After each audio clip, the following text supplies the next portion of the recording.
مساء الفل.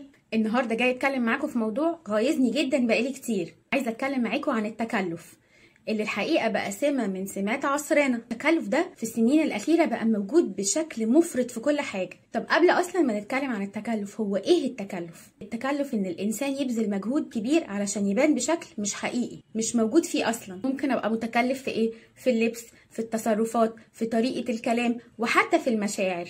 المتكلف ده بيعمل كده علشان يرضي الناس او يرضي الصوت اللي جواه اللي عايزه يكون زي اللي حواليه، بغض النظر عن ان دي حقيقتك ولا لا.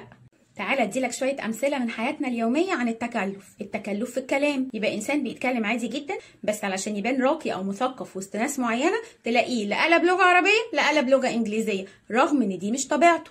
وانا مش بقول ان اي حد بيعمل كده هو شخص متكلف، لا، انا بتكلم عن الشخص اللي اصلا دي مش طبيعته.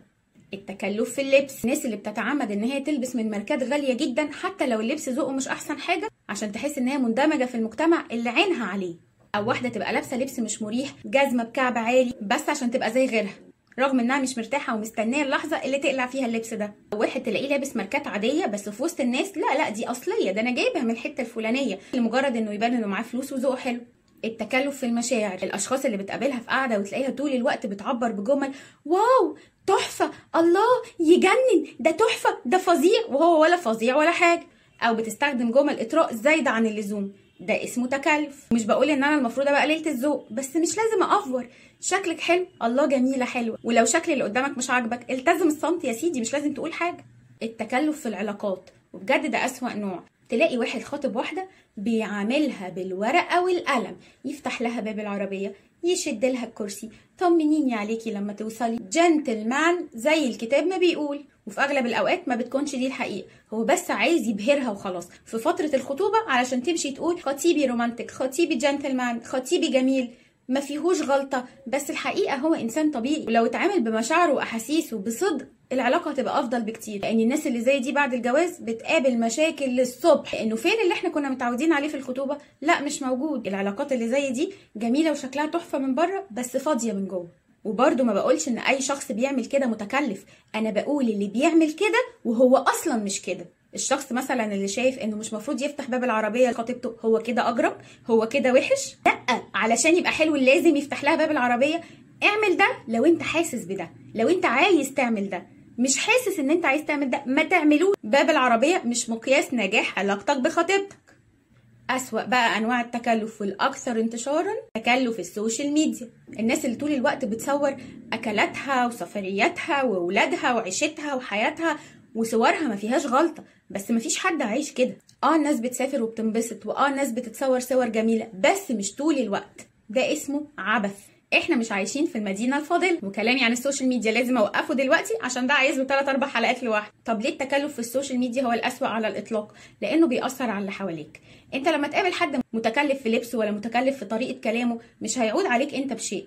انت اصلا ممكن تبقى فاقس وعارف ان الطريقه اللي هو بيتكلم بيها دي مش طريقه طبيعيه وان هو متكلف، بس مش هتأثر عليك في شيء. اللي بيأثر علينا بجد السوشيال ميديا. معظم الناس دلوقتي اغلب وقتها ماسكه الموبايلات بس بتسكرول ما بين صفحات السوشيال ميديا، واللي بنتفرج عليه ايه؟ ده بيرفكت ايمج لحياه اي حد، احسن لبس واحسن اكل واحسن شرب واحسن سفر. فبالتالي الكلام ده بيعود على ناس كتيره بالاكتئاب، لان في ناس كتير بتفكر اشمعنى انا؟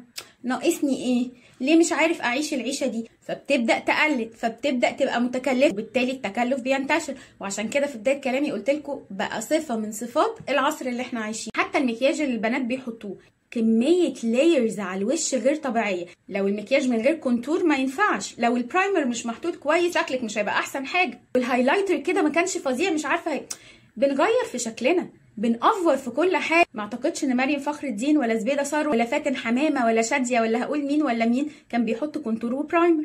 ايوه كانوا بيحطوا مكياج، بس ليه الاكستريم؟ انتي حلوه زي ما انتي. المكياج ده مثال من 1000 مثال. تكلف تكلف تكلف تكلف في كل شيء حوالينا. طب ايه عكس التكلف؟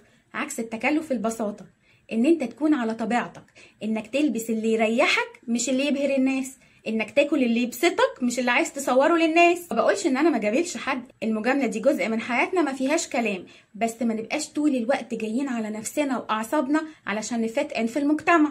عشان لو مش بلبس من شي ان فانا كده ما بلبس، لو ما بطلعش في الصيف الساحل فانا كده ما بصيفش، والهايلايتر مش على وشي فانا كده مش حلوه. سيدنا علي بن ابي طالب قال ايه عن التكلف؟ قال اياك والتكلف فانه يبغض اليك القريب ويضحك منك البعيد. والامام الشافعي قال من تكلف فيما لا يعرف سقط من عين من يعرف. وأنيس منصور قال إيه؟ المتصنع لا يعيش، هو فقط يمثل الدور الذي يظنه يعجب الناس. وأحلى كلام سبت المسك الختام، قال صلى الله عليه وسلم أنا وأتقى الناس وأخشاهم لله، ومع ذلك أكل كما يأكل العبد وأجلس كما يجلس العبد. والحديث ده إشارة لإيه؟ إشارة إلى أن التكلف مرفوض تماما والتواضع التام هو المطلوب. تاني هقول مش قصدي ملبسش احسن حاجه وما تصورش احسن صوره، ولا اني برفض ان الانسان يكون في ابهى حله وابهى صوره في اي وقت، بس يكون على طبيعته بدون تكلف. الاجيال اللي طالعه كلها الله اكبر تكلف تكلف تكلف. حتى المدرسه لما بتتصل مامي البنت الفلانيه، حضرتك انا مامتها، مامه البنت الفلانيه، البنت تقول لي مامي ما فيش مشكله، انت كاداره المدرسه بتكلميني وتقولي لي مامي فلان الفلاني ليه؟ ده تكلف. المصريين معروفين طول عمرهم ببساطتهم، إياك والتكلف. خلونا نبعد عن آفة التكلف اللي صابت المجتمع. أشوفكم على خير، سلام.